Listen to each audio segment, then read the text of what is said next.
Hello বন্ধুরা, আশা করছি সবাই ভালো আছো। তো আজকে আমি তোমাদেরকে দেখাবো আমাদের বাড়ি ছোট করে লক্ষ্মীনারায়ণ পুজো করেছিল, তো সেই ভিডিওটা। তো ফার্স্টে আমি সকালবেলা 6টা নাগাদ ঘুম থেকে উঠে যেটুকু বাসি কাজ থাকে সেগুলো সেরে স্নান ধান করে আমি চলে এসেছিলাম পুজো জোগাড় করতে। সব পুজো জোগাড় করে রেডি হয়ে যাওয়ার পর পুরোহিত এসে পুজো শুরুও করে দিয়েছিল। আমি বেশ সুন্দর বসে বসে দেখছিলাম। সূর্যায় নমঃ ভগবতে ভগবান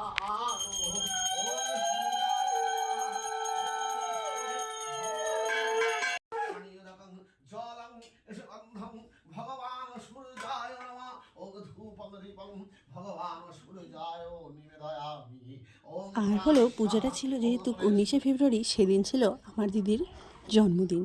তো পুজোটা শেষ করে দিদি অফিস চলে যাবে আর রাত্রেবেলা লোকজন থাকবে, তার জন্য হবে না, তাই আমরা সকালবেলাই ওকে কেকটা কাটিয়ে দিলাম। একই সঙ্গে পুজোটাও হলো, আবার ওর বার্থডেটা সেলিব্রেটও হলো। কেকটা আগের দিনই কাটানোর কথা ছিল, কিন্তু আম, ঘুমিয়ে পড়েছিলাম, সেই কারণে আর মানে কাটাতে পারিনি, তার জন্য সকালবেলায় কাটিয়ে নিয়েছি। তো ওরা চলে যাওয়ার পর, অফিসে খেয়ে দিয়ে চলে যাওয়ার পর, তারপরে আমি এখানে প্রসাদগুলো সব মানে মাখবো, মানে চাল কলা আছে, তারপর সিন্নিটা আছে, ওগুলো মেখে সবাইকে দিয়ে দেবো। আর কিছুটা সরিয়ে রাখবো, কারণ পরে সবাই প্রসাদ খেতে আসবে, তখন সবাইকে দিতে হবে। তো আমি এগুলো সব গুছিয়ে রাখছি প্রসাদগুলো, কারণ গুছানো থাকলে দিতেও সুবিধা হয়।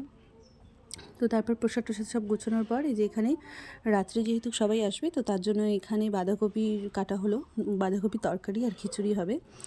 তো এই যে দেখো, আমি ওকে হায়ার করে নিয়ে এসেছি আলপনা দেওয়ার জন্য। তো বেশ সুন্দর করে বসে বসে আলপনা দিচ্ছিল সবাই মিলেই। আমাদের এখানে একটা মিল আছে যে সবাই মিলেমিশে করে আমরা সব কাজ করি। দেখো কত সুন্দর হয়েছে না আলপনাগুলো। তো এরকমও আমাদের ঘরের 3 জায়গায় এরকম আলপনা দিয়েছে, ঠাকুরের সামনে অল্প অল্প দিয়েছিল, কারণ আমি ওকে পরে বলেছিলাম আর এগুলো করতে অনেকটাই সময় লাগে। তো অনেক সন্ধ্যা হয়ে গেছিলো তখন, আর লোকজনও আসছিলো আর পারছিল না করতে, তাও যেটুকু পেরেছে ওটুকু সময়ের মধ্যে করেছে। তো এখানে তরকারিটা বসিয়েছিল, আমি সবটা ক্লিপ নিতে পারিনি, আমি যখন যখন সুযোগ পেয়েছি ক্লিপ নিয়েছি এবং সম্পূর্ণটাই দেখানোর চেষ্টা করেছিলাম, কিন্তু ওই যে ব্যস্ততার মাঝে যেটুকু পেরেছি সেটুকু হয়েছে। আর বাদবাকিটা তোমরা দেখো। আর ভিডিওটা কেমন লাগে অবশ্যই জানিও, ভালো লাগলে লাইক কমেন্ট করে দিও।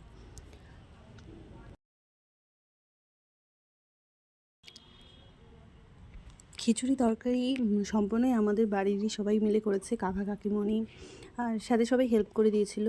তো বেশ খিচুড়িটা খেতে খুবই ভালো হয়েছিল, সবাই বলেছে, শুধু আমি না, প্রত্যেকেই যারা যারা প্রসাদ খেতে এসেছিলো সবাই বলেছে। তো খিচুড়িটা দুবারে করা হয়েছিল, যেহেতু কড়াইটা ছোট ছিল তাই অল্প অল্প করে দুবারে করা হয়েছিল। আর এই তো, এইটুকুই।